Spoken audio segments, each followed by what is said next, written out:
Muito obrigado, missionário Miguel Bermude Marim. Muito bom dia a todos os presentes e os que estão nos vendo através do satélite Amazonas ou da internet. Nessa ocasião de hoje, domingo, 2 de abril deste ano de 2023, onde o cristianismo comemora a entrada triunfal do Senhor Jesus Cristo a Jerusalém. Sejam bem-vindos os que nos visitam de outros países e saiam daqui cheios das bênçãos do Senhor e levem bênçãos aos seus países também. E também os que estão de Porto Rico também levem hoje grandes bênçãos da parte de Deus. Um dia como hoje,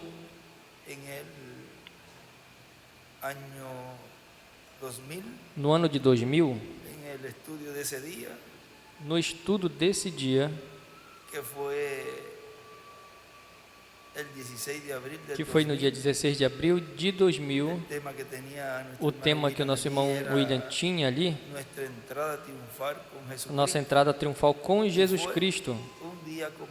E foi um dia como hoje que começaram os batismos, em um domingo também, assim, como hoje.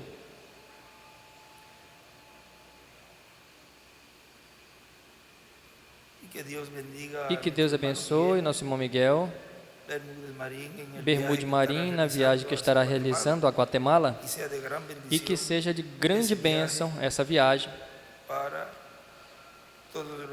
para todos os que estarão ali na Guatemala e também para todos os irmãos em diferentes países e para nós também aqui em Porto Rico. Que Deus o guarde, o traga e o leve bem novamente rumo ao México. E os que o vão acompanhar também.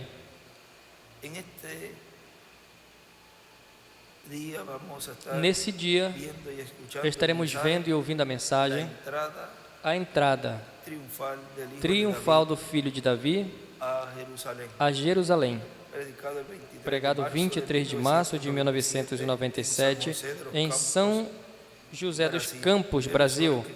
Ele usou a escritura do Evangelho segundo São Mateus, capítulo 21, versículo 11. Mas vamos ler de Zacarias, capítulo 9, versículo 9.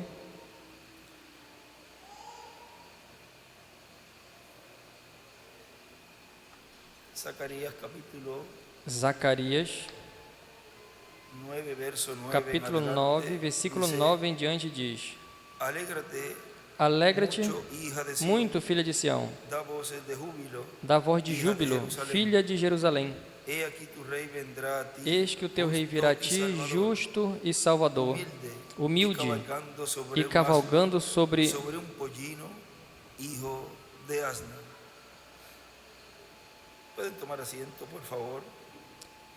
pobre montado sobre um jumento e sobre um jumentinho, filho de jumenta. Podem tomar seus assentos, por favor. Ali nos fala que sobre um burrinho, um asno, ou seja, um burrinho,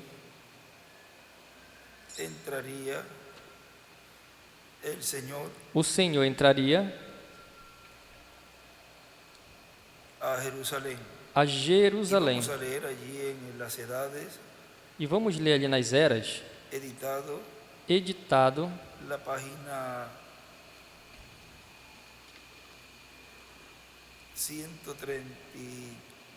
na página 133, e esta é 135, mas a de vocês eu acho que é 133.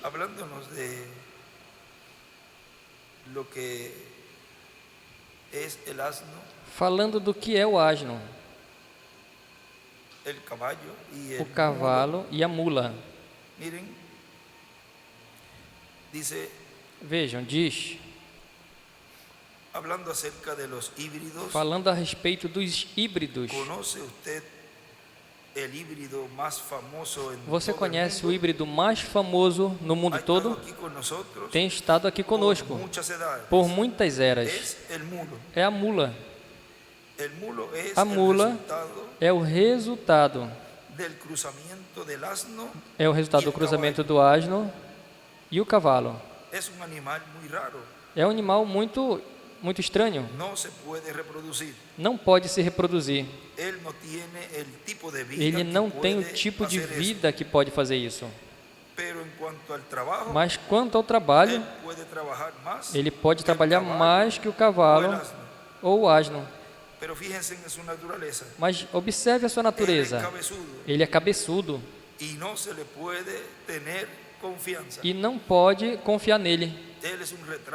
Ele é um retrato perfeito da religião híbrida, um cruzamento entre verdade e escuridão e obscuridade, porque um cavalo é um tipo do crente verdadeiro e o asno é um tipo do ser iníquo.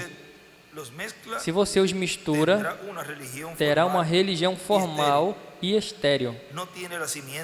Não tem uma semente de vida, está morta. Ela pode falar a respeito da verdade, mas não pode produzir. Não tem Deus no seu meio. Contudo, se reúnem e falam a respeito de Deus.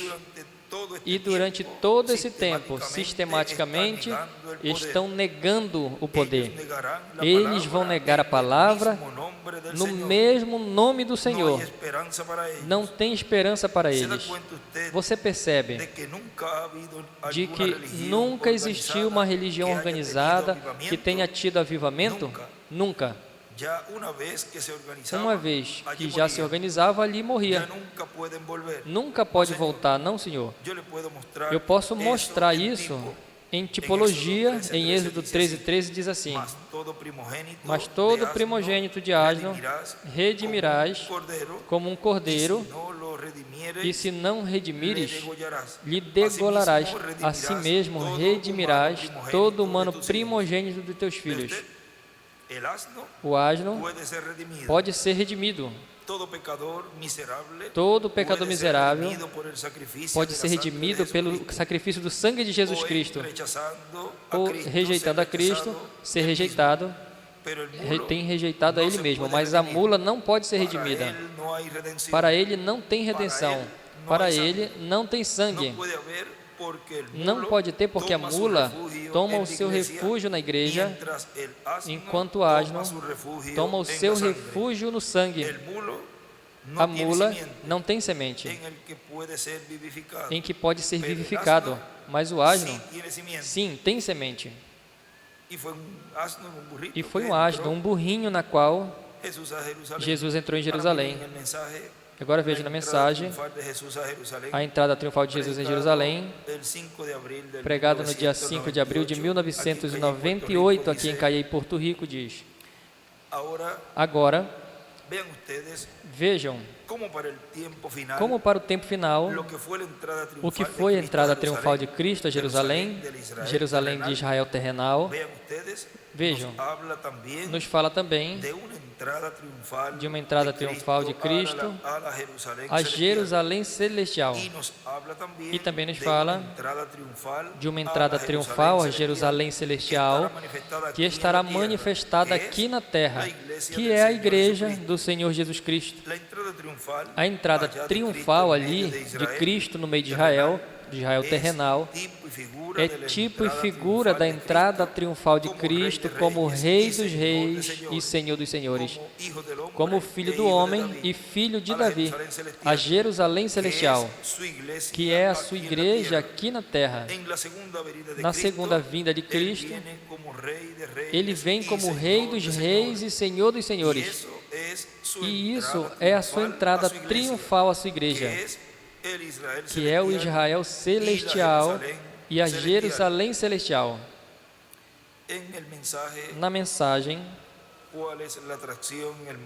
qual é a atração no monte? O reverendo William Branham nos diz nessa mensagem Agora, encontramos que muitas das pessoas que tinham entendido, eles não tinham literaturas como nós temos hoje. Eles não tinham televisão ou telefones, nem nada disso nesse dia. Mas se correu o boato de que ele estaria na Páscoa. Para muitas pessoas, sendo de mente espiritual, sabiam que ele era aquele Cordeiro Pascual, porque ele já tinha dito a eles as coisas que aconteceriam. E então, desde então, sabendo que ele estaria ali e amando a ele na forma na qual amavam, eles estavam esperando por ele.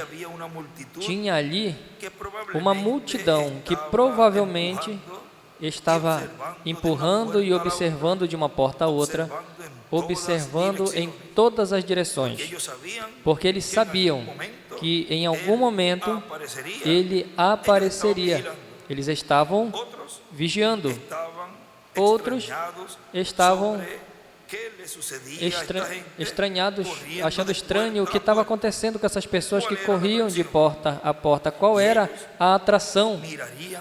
E eles olhariam para esse lado e olhariam para o outro lado para procurar. Parecia que eles estavam procurando algo sob a expectativa de que algo ia acontecer.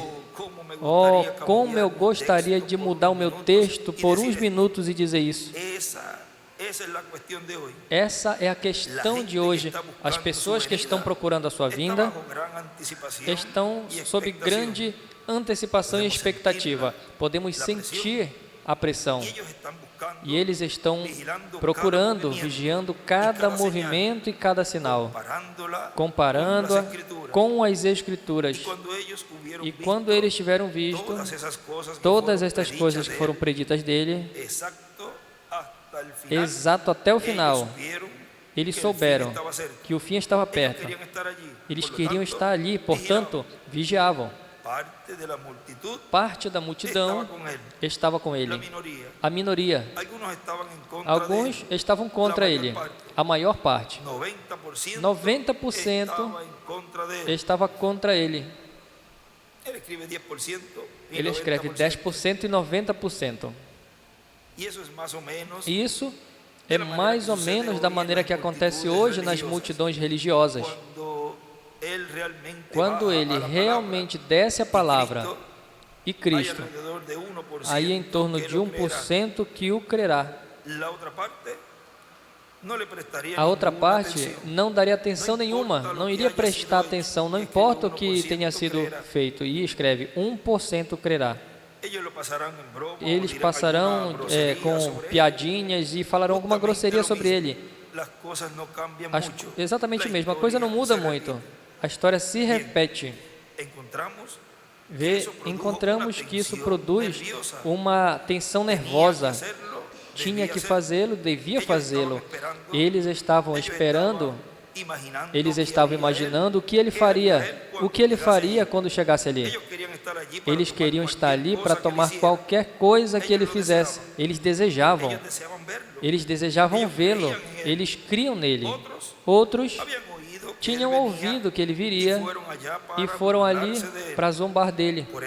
Por isso, depois de toda a antecipação nervosa, um dia muito pouco comum, um tempo pouco comum, as igrejas adormecidas, as pessoas estavam nervosas,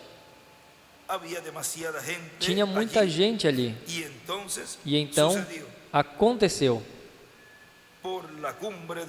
Pelo cume do monte, Monte das Oliveiras, vem um burrinho. E ele escreve ali Apocalipse 11, do 3 ao 14, e Apocalipse 7, do 1 ao 17.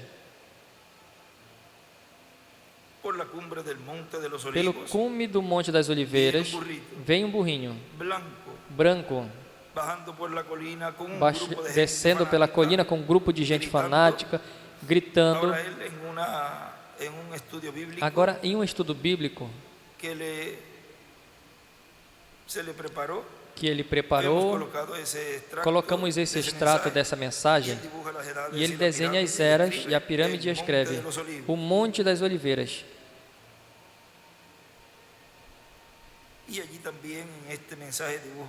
E ali nessa mensagem também ele desenha uma pedra angular e as eras. Um grupo de pessoas fanáticas gritando, jogando as folhas das palmas, jogando a sua roupa no caminho e gritando: Hosana, o filho de Davi, que vem em nome do Senhor. Este pequeno burrinho, seu cavaleiro não era outro, senão o Messias ungido de Deus para a hora. E ele escreve a entrada triunfal de Jerusalém, a entrada triunfal a Jerusalém do filho de Davi.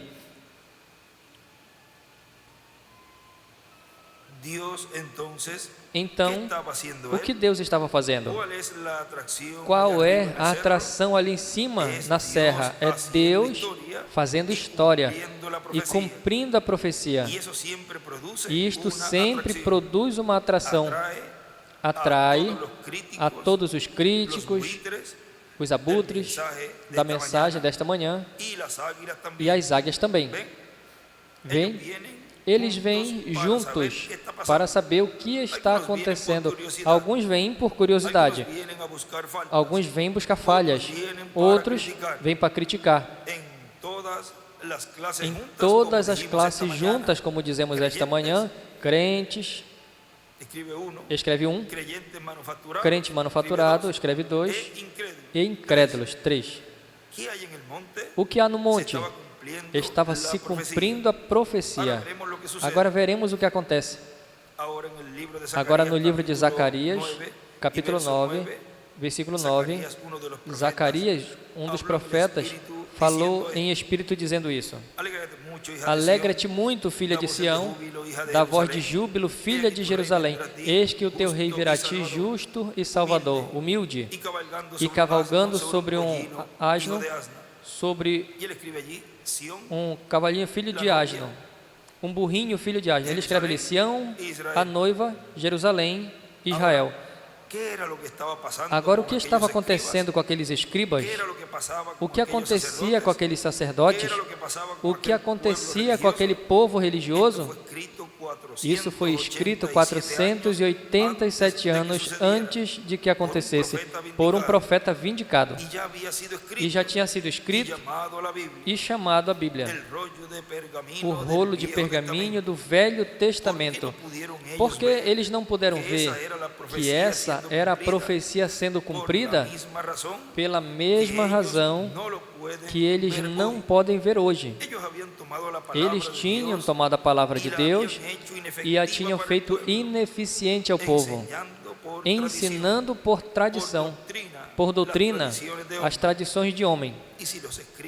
E se os escribas, pregadores, ministros, homens espirituais, assim chamados, ungidos, assim chamados ungidos, se tivessem só lido a Bíblia, eles não se preocupariam com o que estaria acontecendo. Eles saberiam que é Deus cumprindo a sua palavra.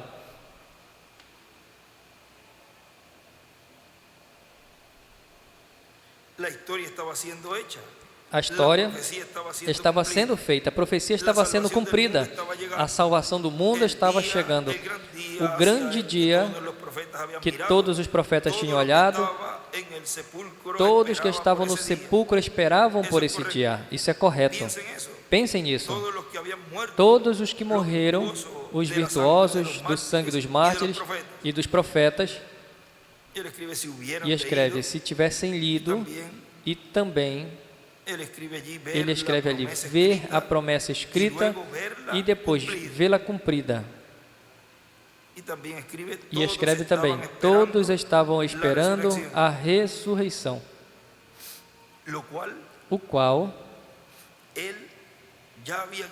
ele já tinha gritado: Jerusalém, Jerusalém, que matas os profetas e apedreja os que são enviados a ti. Quantas vezes quis juntar os teus filhos como a galinha junta os seus pintinhos debaixo das suas asas e não quiseste?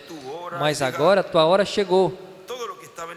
Todos os que estavam na tumba, Abraão, Isaque, Jacó, todos os profetas estavam esperando por essa hora. E a igreja estava cega a ele. Quem está causando todo esse alvoroço? Quem é esse indivíduo que uma vez disse reticências? Esse não é o filho do carpinteiro? Nós conhecemos ele. De onde ele adquiriu essa sabedoria? Por que nós não vemos ele relacionado com nenhuma de nossas escolas? Não conhecemos nenhum livro do qual ele tenha aprendido. Quem ele é? Ele era a resposta à profecia dos profetas, e desenha uma pedra angular. E aqui ele vem, montado sobre o lombo de um asno. Que atração! Deus estava cumprindo a sua palavra prometida, a hora que tinha sido esperada por 400 anos. Em Gênesis, o 3º capítulo, e no verso 15, Deus tinha feito a predição. A semente da mulher feriria a serpente na cabeça, mas esta ferirá. Este o ferirá no calcanhar. Essa profecia tinha sido predita através da Bíblia sobre este homem que vinha. E aqui, recentemente, houve um profeta que ficou de pé entre eles, que foi vindicado como profeta, Zacarias, e ele disse: alegra-te muito, filha de Sião, da voz de júbilo, filha de Jerusalém. Eis que o teu rei virá a ti, justo e salvador, humilde, e cavalgando sobre um asno, sobre um burrinho, filho de asna. E eis que essas pessoas que liam a Escritura, dia após dia, observaram vir montado e gritaram: quem é esse? Vem. Escreve: dá vozes de júbilo, ano do jubileu. Quem é esse? Deus cumprindo a sua palavra ao povo que devia haver conhecido, mas não conheceram. Quando Deus cumpre a sua palavra, sempre causa uma atração. Acontece sempre assim. Causa uma atração porque não é o comum. Tão estranho como quando ele cumpre a sua palavra, a tendência moderna do dia faz com que a tendência moderna do dia não creia nele. Ele tem sua própria forma. E ele escreve ali: quando Deus cumpre a sua palavra, sempre causa uma atração. Agora vemos e vamos atrás das Escrituras e tomamos outras ações por apenas alguns minutos mais. Quando Deus cumpre a sua profecia, quando Deus diz algo, Ele vai fazer. Todos os céus e a terra passarão, mas esta palavra nunca passará. Portanto, geralmente Ele causa escândalo, um escândalo estranho. Notem quão ridículo é esta palavra de Deus para um povo que estava disposto a crê-la, mas, contudo, é tão raro que eles gritam: bom, o que é isso? É tão estranho, quem é isso? De onde encontrou esse gênero? Quem é esse? Quando eles tinham que estar clamando: Hosana, bendito o que vem em nome do Senhor. Mas ali só tinha um pequeno grupo fazendo isso, apenas um pequeno grupo, de 400 anos de profecia para a maior coisa que jamais aconteceria à nação, porque toda a esperança dos mortos descansava nele, como toda a esperança dos que partiram no Novo Testamento descansa na segunda vinda do Senhor. E ali descansava essa esperança dos que tinham partido no Antigo Testamento, descansava nessa promessa, no cumprimento da sua primeira vinda. O futuro todo estava nele. E as pessoas religiosas que reclamavam crer nele estavam gritando: quem é esse? O que é essa atração? Algo estranho.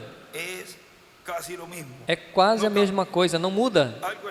Algo é estranho.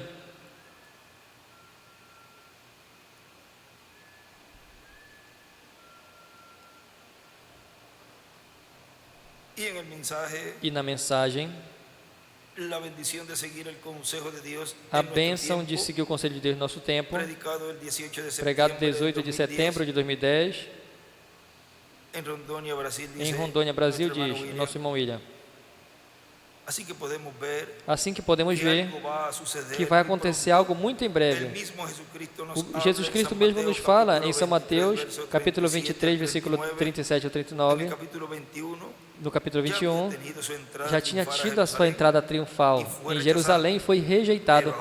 Mas agora, veja o que nos diz aqui: Jerusalém, Jerusalém, que matas os profetas e apedrejas aos que são enviados a ti. Quantas vezes eu quis juntar os teus filhos, como a galinha junta os seus pintinhos debaixo das suas asas, e não quiseste. Capítulo 23, versículo 37 em diante, 37 ao 39 de São Mateus.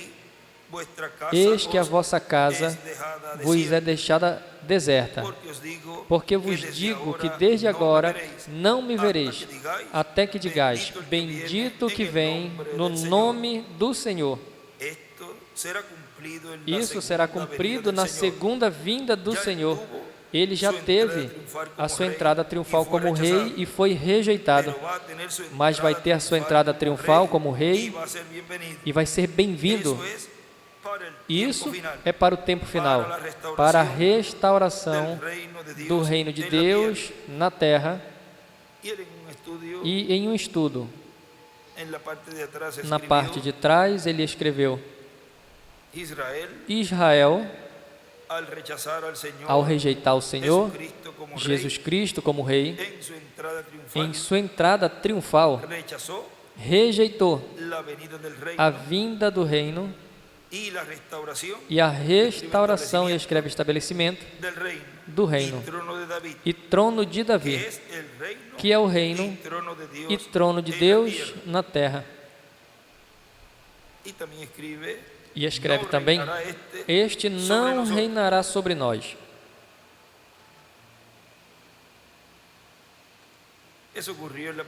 Isso aconteceu na primeira vinda no meio do povo hebreu. E também assim será entre os gentios. Dirão: esse não vai reinar sobre nós. Mas o povo hebreu nessa ocasião, sim, o receberá. O reino de Deus é tirado de vós e é dado a outro que produza os frutos do reino, os filhos e filhas de Deus. Na primeira vinda, o povo hebreu rejeitou, mas os gentios o receberam, que é esse reino que recebeu, como nos diz ali, o reino de Deus é tirado de vós e é dado a outro, ou seja, aos gentios. Continua dizendo: portanto, quando vejam vir por sua igreja, dirão: este é o que nós estamos esperando. E tudo isso está ligado à visão da carpa. Portanto, onde se cumpra a visão da carpa, Deus estará se manifestando. E vão dizer: este é o que estamos esperando. Portanto, seguindo o conselho de Deus no nosso tempo, temos a bênção de Deus. No livro de citações, na página 73 do livro de citações, parágrafo 629, diz: e ele não sabia, parecia como um pássaro a eles. Eles nunca sabiam nada a respeito dele. Isso é quando viram um avião que retornaria a Israel. Então, o sacerdote ficou do lado de fora e disse: ouça, nosso profeta nos disse que seríamos levados de volta à pátria nas asas de uma águia. Ali estava aquele pássaro, o avião. E eles foram, eles disseram, procurando um Messias. Eles não estavam procurando a pátria, eles deveriam ver o Messias. Quando o judeu vai procurá-lo, algo está ao alcance. Eles leram esse livro e disseram, acreditamos em nossos profetas e acreditamos que o Messias será um profeta quando vier. Eles disseram, se este é o Messias, então ele está vivo. Vamos vê-lo fazer o sinal do profeta? Vamos acreditar nele, então. Que perfeito! Que coisa perfeita! Eu gostaria de ligar para 500 ou 600 deles juntos, dizer, vocês querem dizer isso? Vamos ver se ele está vivo ainda ou não. E nas mesmas terras onde seus pais o rejeitaram, agora o recebam. O gentio está acabado, então. E escreve, o gentio está acabado, reticências, e em cima escreve, o Messias será um profeta e o sinal. Na mensagem,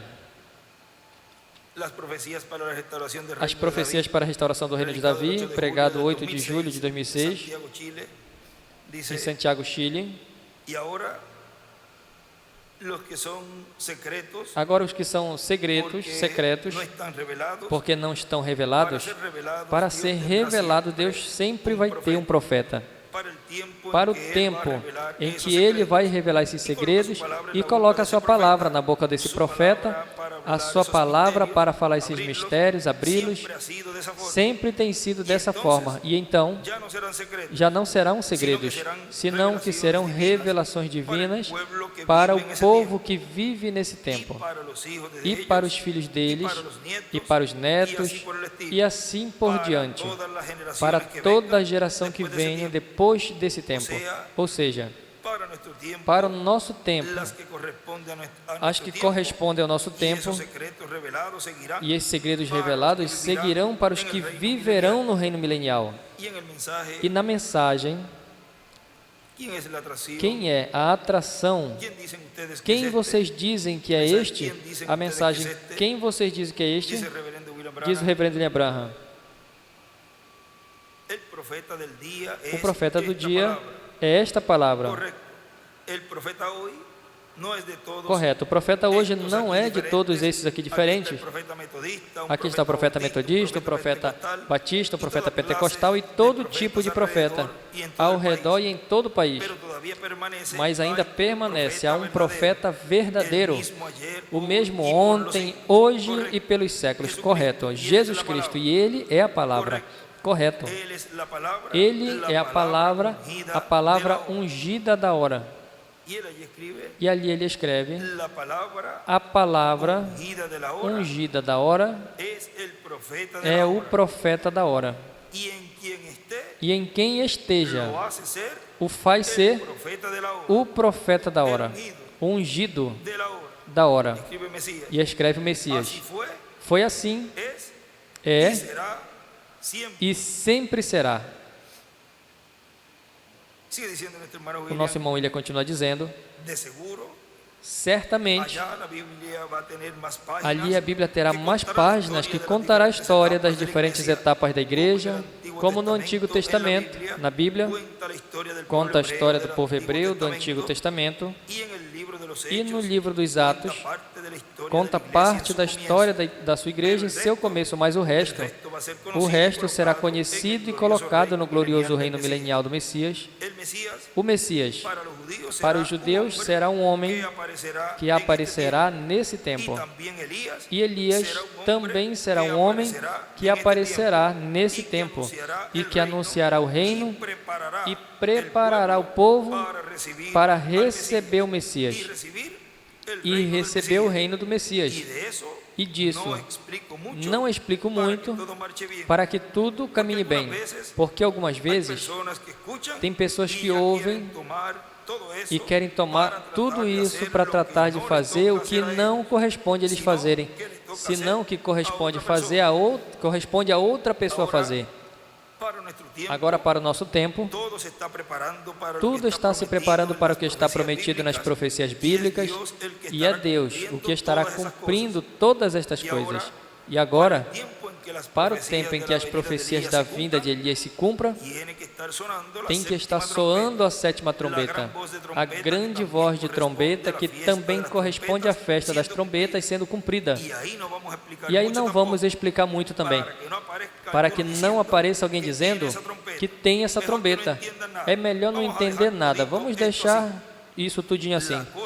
A coisa é que o verdadeiro mensageiro, no qual estará o Espírito e virtude de Elias, conhecerá o que é essa trombeta e conhecerá o que deve essa trombeta estar falando. Ele conhecerá o mistério antes de dar a conhecer ao povo. E porquanto é um mistério que está selado, apenas ele o conhecerá ao ser revelado a ele. E ele poderá dar a conhecer, ele apenas poderá dar a conhecer, nenhuma outra pessoa poderá fazer isso, porque não conhece o segredo desse mistério. Mas o que corresponde a ele, e isso sim, conhecerá. E vai funcionar com e no meio do cristianismo, e vai funcionar no meio do judaísmo, e em qualquer outro grupo do qual Deus o envie. No livro de citações, na página...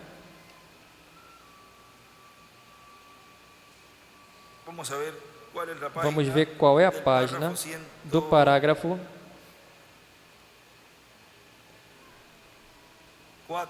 104.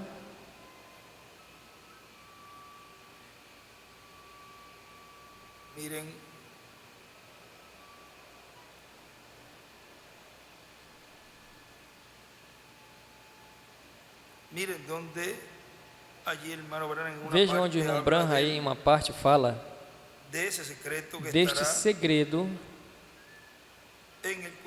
que estará no coração. Vejam, vamos ler completo. Diz, o irmão Branham relata sobre a primeira viagem ao México e continua. Então voltamos e então ouvi que o irmão Miner Argebright estava a caminho para me ver. E eu saí para orar em meu quarto e perguntei ao Senhor o que reticências. Ele me mostrou outra visão. E ele disse, o peixe morto, vem, estava atirado. Ele me disse o que era. Ele disse, volta. Esta realmente não é a hora, mas eu vou abençoá-lo. Eu fui lá novamente e cerca de 40 ou 50 mil pessoas vieram a Cristo. E um bebê morto ressuscitou dos mortos e grandes coisas aconteceram. Agora eu estou esperando pela hora. Você pode imaginar quão pequeno isso parece ser agora que estas coisas estão acontecendo? Essas grandes coisas já aconteceram. Aí quando ele fala do pescado morto, escreve pescado morto quando os mortos em Cristo partam.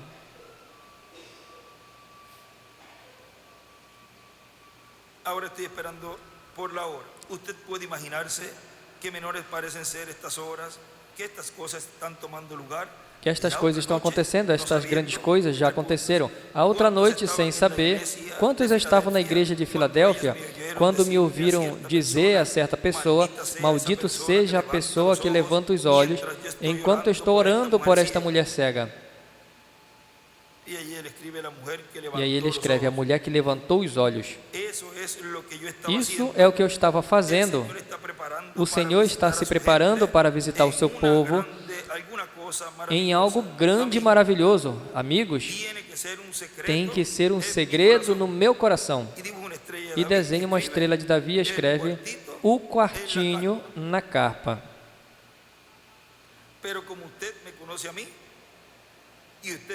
Mas já que vocês me conhecem, vocês creem em mim, me amam e me respeitam como servo de Deus, apenas lembre-se do que eu estou dizendo. Uma bênção está a caminho. E escreve a carpa. E uma estrela de Davi. Isso mesmo, aqui vem. E não vai ser debilitante, nunca mais me enfraquecerá. E estará além de tudo o que já aconteceu, aqui ou em qualquer momento. É apenas algo que o Senhor deu. E isso faria de mim um crente na graça depois que eu tivesse feito e as coisas que eu fiz e a maneira que eu agi e condenado diante de Deus. E mesmo quando Deus fala qualquer coisa e faz reticências, Ele vai fazê-lo de qualquer maneira. Agora vejam, onde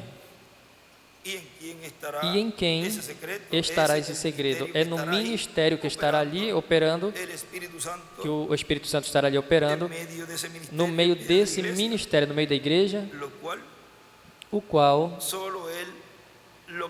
só Ele conhece.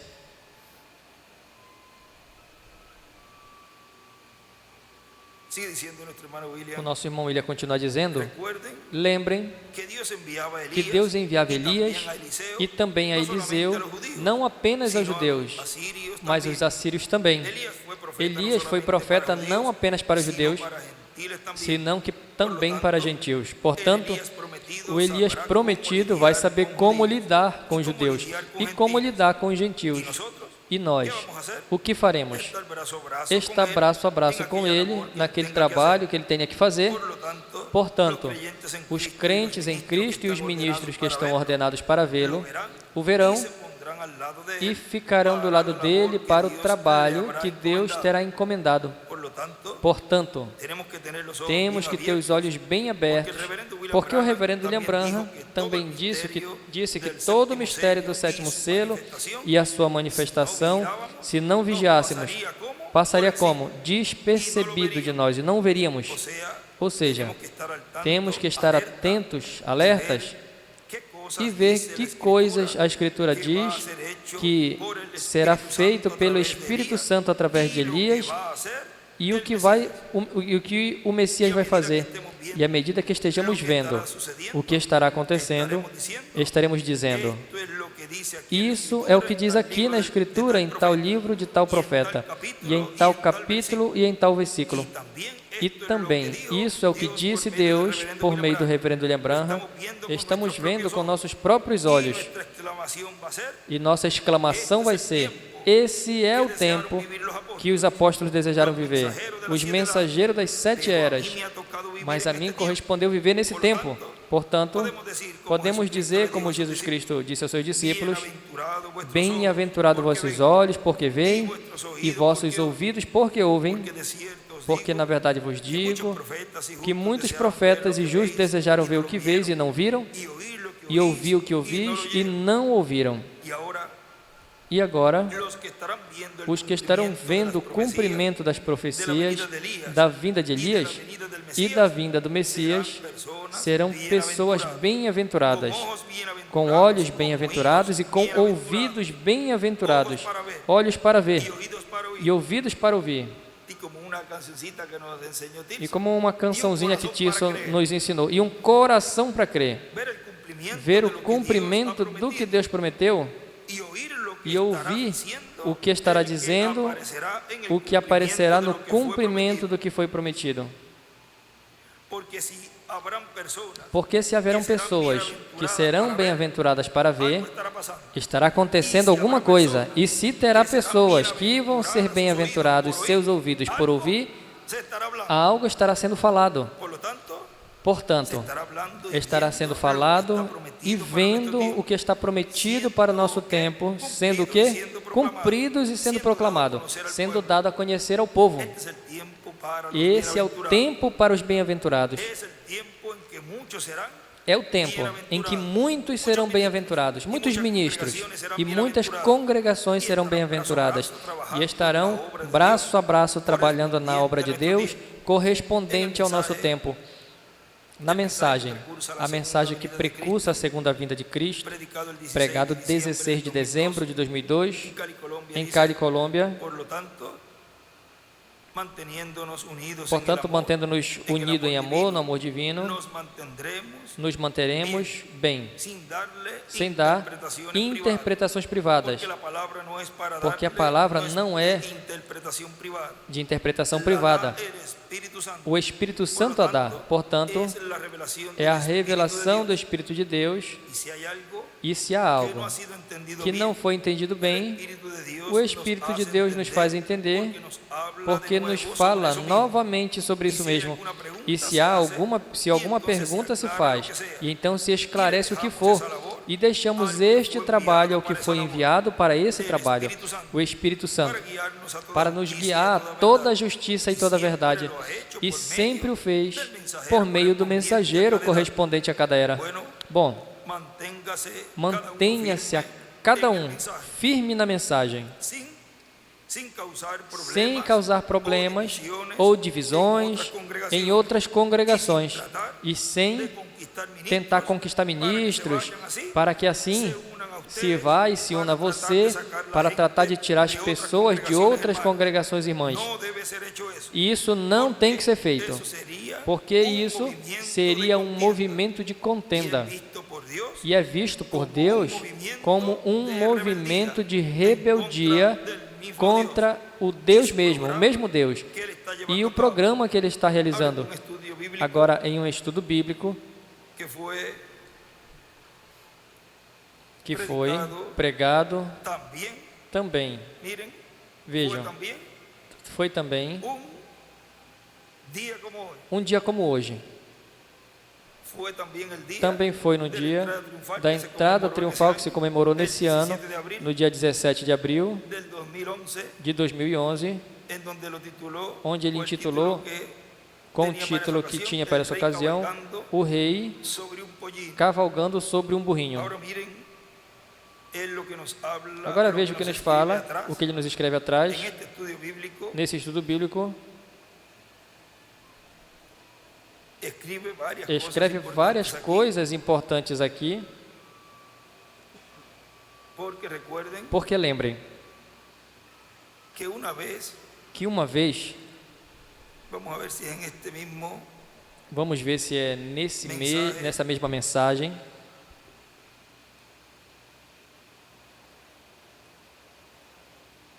sim, é nessa mesma, na página 7, de qual é a atração no monte.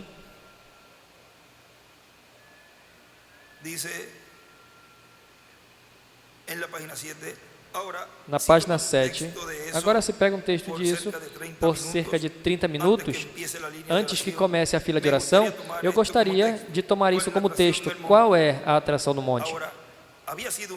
Agora tinha sido um dia muito cansativo, nervoso, e foi um dia muito estranho. Encontramos a Jesus ali, subindo rumo a Jerusalém, pronto para acompanhar a Páscoa. E a Páscoa é onde se matava o Cordeiro Pascual. E as pessoas eram derramadas, e o sangue era derramado sobre a cadeira de misericórdia para a expiação para o povo. E ele tinha vindo de Betsagé e tinha vindo do alto do Monte das Oliveiras, o qual olhava para baixo, uma outra serra pequena onde Jerusalém estava construída. Enquanto ele olhava, ele soube que esta seria a sua última visita. E ele desenha uma pedra angular e uma seta rumo à pedra angular e as eras. Ele soube que essa era a sua última visita. Vejam, foi a última visita ali, no meio do povo hebreu, na era de pedra angular. E é a última visita de Deus no Monte das Oliveiras atualizada, na Igreja do Senhor Jesus Cristo, na etapa era de pedra angular, na qual ele estaria. Seria a última visita, a visitação de Deus pela última vez. E ele escreve, pronto para assistir à Páscoa, sabia o que o esperava ali.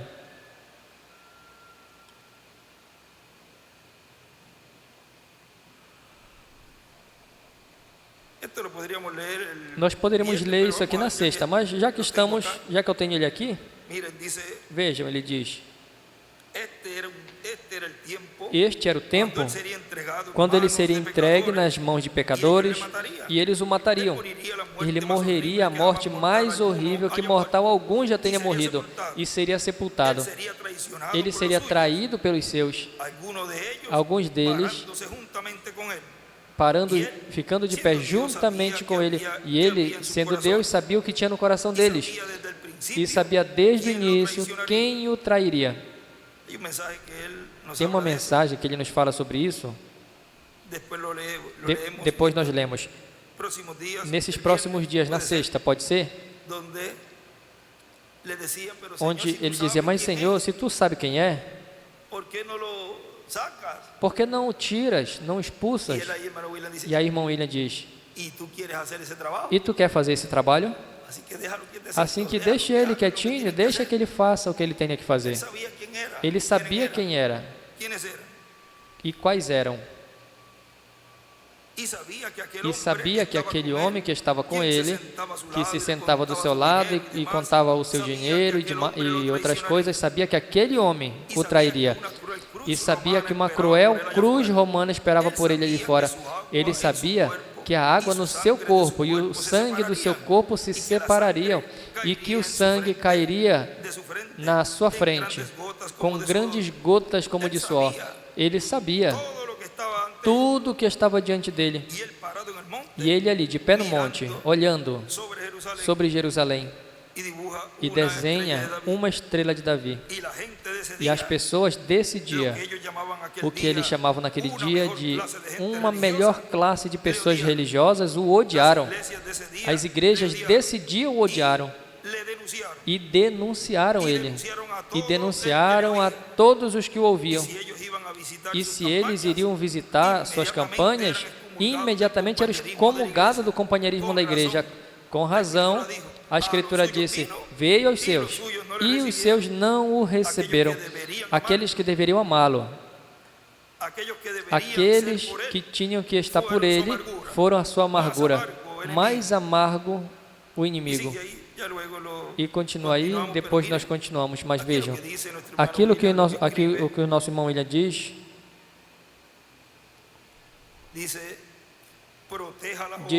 proteja a obra de Deus. Se alguém vem falar a você contra a igreja, o pastor e os irmãos, não escute, não receba.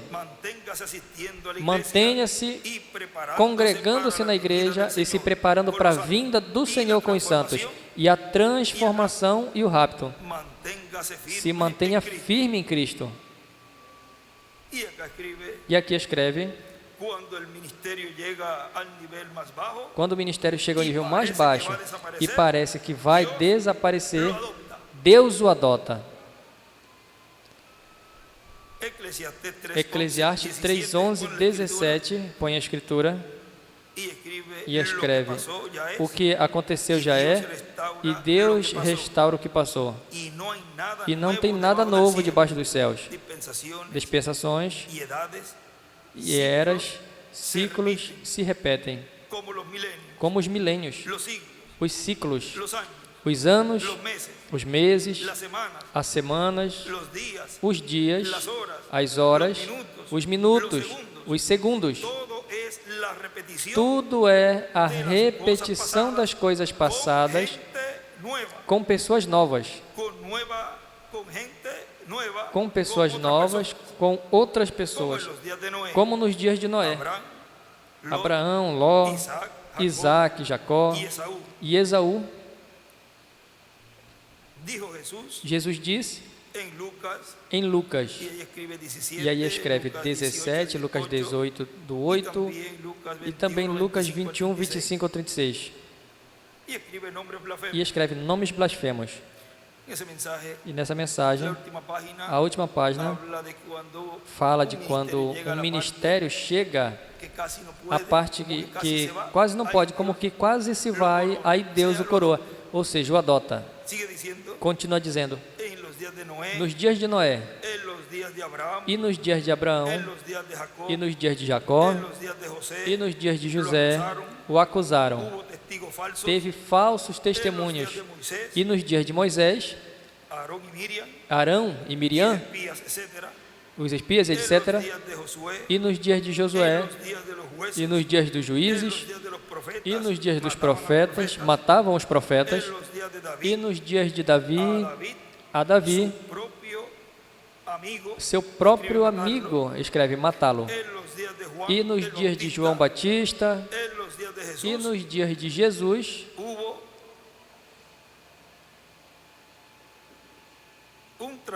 houve um traidor, também com falso testemunho.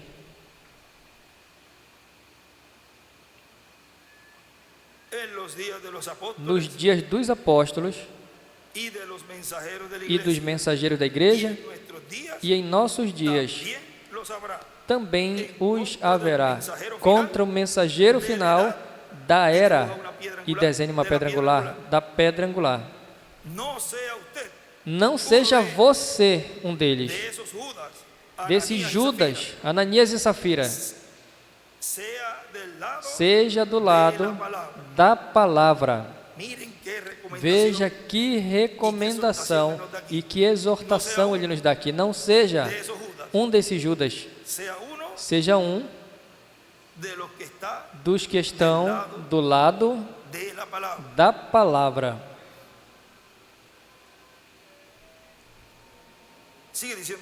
O nosso irmão William continua dizendo, e consequentemente seria reconhecido por Deus como algo que o inimigo estaria fazendo para interromper todo o programa de Deus que ele está realizando, no qual está nos preparando para ser transformados e levados com ele à ceia das bodas do Cordeiro. Porque o inimigo de Deus, o diabo, não quer entregar esses reinos. Portanto, ele vai se interpor para que os filhos de Deus não sejam restaurados, como o planeta Terra completo vai ser restaurado. Ou seja, de tudo que Deus está cumprindo nesse tempo, para a bênção dos seus filhos, o diabo sempre se porá contra. Ou seja, que todos os momentos que vocês vejam que esteja contra o programa de Deus, correspondente a esse tempo final, são chamados os Judas. E ele nos disse que aconteceu assim em tempos passados. Assim vai ser nesse tempo final. Mas nós, que profeta não perseguiram? Mas nós estamos do lado da palavra. Os que estarão em amor divino, trabalhando na obra de Cristo, se trabalharmos sempre unidos e nos ajudarmos uns aos outros em todo momento que seja necessário, e oraremos uns com os outros. Eu vou ao parágrafo anterior, que eu não li. Diz, a meta é ser transformados e levados com Cristo à ceia das bodas do Cordeiro. Assim que, lembrem, os problemáticos não serão reconhecidos como parte do grupo que será transformado quando sejamos transformados. Os que estarão em amor divino, trabalhando na obra de Cristo, se trabalharmos sempre unidos e nos ajudaremos uns aos outros em todo momento na qual seja necessário, e oraremos uns pelos outros. Não permitam que venham pessoas com ideias e veneno espiritual de amarguras e de contendas para tratar de separar-nos uns dos outros, ou falar contra você ou contra nosso irmão Bermudes. Mantenham-se firmes e fiéis a Cristo. Qualquer um que trate de interromper ou falar mal contra Bermudes, do nosso irmão Bermudes, estará fazendo contra mim, porque eu estou trabalhando com ele em toda a obra na América Latina e no Caribe. E, consequentemente, estariam falando contra Deus e o seu programa, porque é a obra de Deus e o seu programa nesse tempo final, na etapa da era de pedra angular. E eu digo a mesma coisa nesses momentos. Qualquer um que esteja falando mal contra o nosso irmão Miguel estará falando contra mim e, consequentemente, contra Deus. Na mensagem, os dois ungidos diante da presença de Deus, pregado 3 de junho de 2005, em Pereira, Colômbia, diz: cada coisa tem o seu tempo. Logo, de um momento a outro, já começará outra etapa do programa divino, correspondente à era de pedra angular. Agora vejam, 2005, nós estávamos ali no lugar onde ele, em 2000, disse que estávamos entrando à 7ª etapa. E qual é a próxima? A pedra angular, o que vai vir depois. De um instante a outro, começará outra etapa do programa divino correspondente à era de pedra angular.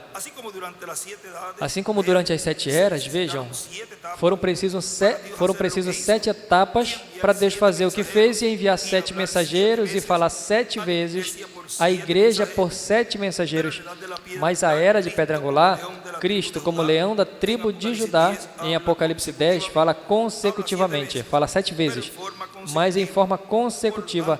Portanto, vai falar em forma consecutiva através do mensageiro do último dia e vai abrir todos esses mistérios divinos que não foram abertos no passado.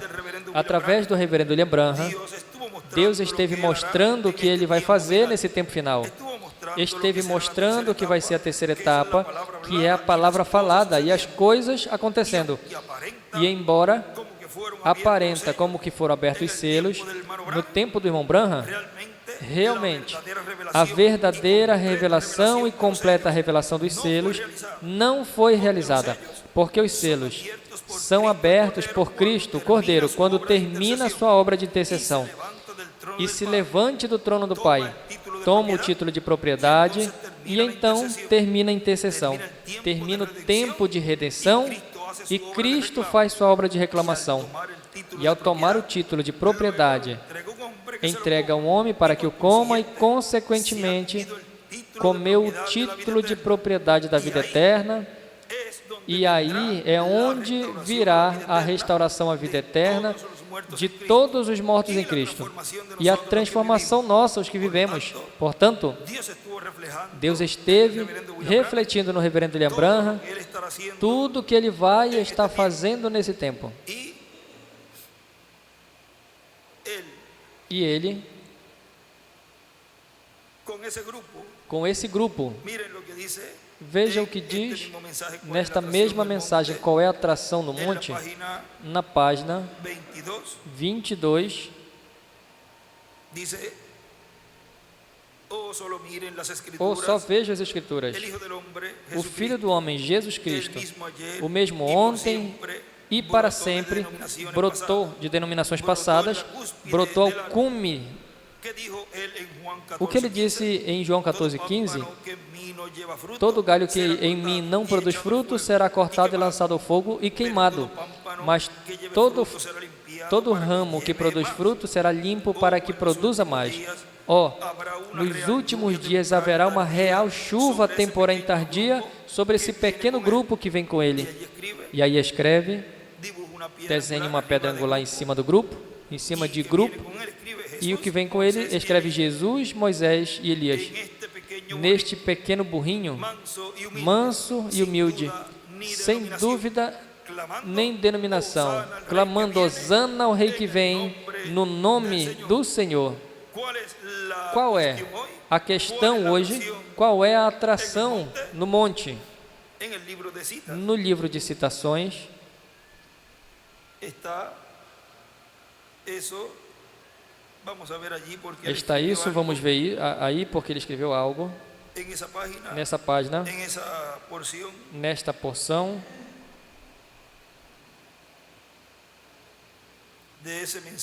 dessa mensagem que foi em julho de 65,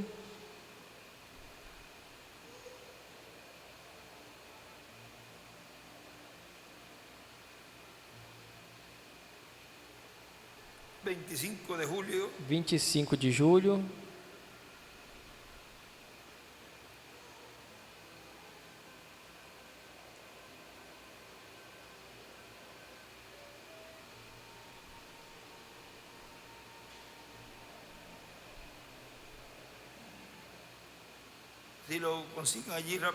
Se conseguirem aí rapidinho qual é a página, está pela 140.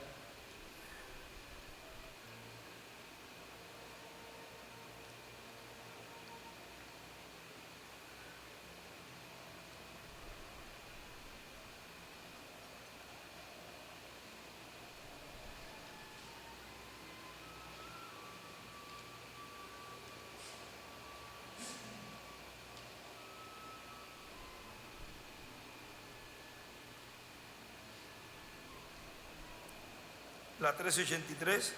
A 383, vamos ver a 383.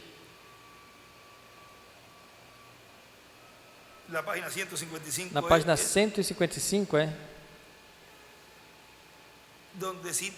onde cita: haverá uma verdadeira chuva temporã e tardia nos últimos dias sobre esse grupo pequeno que vem com ele, sobre asno manso e humilde, sem uma denominação, clamando: Hosana ao que vem em nome do Senhor. E aí escreve a chuva tardia. O rei vem em um burrinho em sua segunda vinda. Israel, filho no deserto. E tem um lugar onde nós tínhamos lido que dizia algo como o Caribe, o deserto. Assim que tudo que Deus está cumprindo e estará cumprindo nesse tempo é nada menos que a palavra que foi falada e que está escrita sendo cumprida, sendo materializada. Tem outro lugar aqui nesta mesma mensagem. Qual é a atração no monte?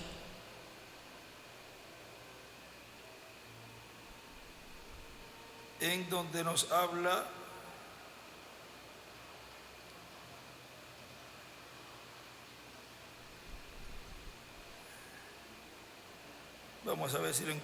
Vamos ver se eu encontro.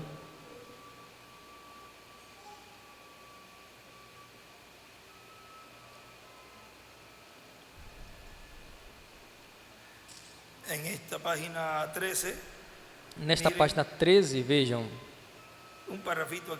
Um parágrafozinho aqui da página 13 diz: qual foi a atração no segundo dia depois daquele no Monte Sinai, quando foi ordenado a todo o povo não tomar suas esposas, lavar seus vestidos e santificar-se, e reunir-se em torno da montanha, onde um homem, chamado Moisés, tinha dito haver encontrado a Deus em uma coluna de fogo? E Deus tinha dito a Moisés: eu descerei para estar entre o povo, vou confirmar o que te disse, quem eu sou, vou mostrar a eles que eu sou esse Deus.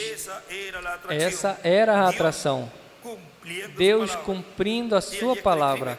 E aí é que ele escreve: qual é a atração? É igual Deus cumprindo sua palavra. A entrada triunfal do filho de Davi a Jerusalém é o tema que estaremos ouvindo e vendo nesta ocasião. Nos coloquemos de pé e deixamos assim neste tema que já temos preparado